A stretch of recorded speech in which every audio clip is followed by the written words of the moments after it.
এই জায়গায় এখানে দিব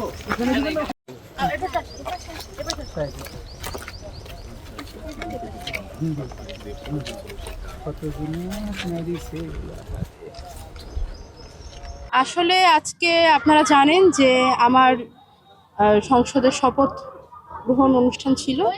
শপথ গ্রহণের পর সেখান থেকে বের হয়ে আমি এবং মাননীয় সংসদ সদস্য ডক্টর মাহমুদা মিতু এবং আমাদের পার্টির আরো বেশ কিছু নারী নেতৃত্ব মিলে আমরা জুলাই শহীদদের কবরে এবং শহীদ বুদ্ধিজীবী স্মৃতিসৌধে ফুল দিয়ে সম্মান জ্ঞাপন করেছি।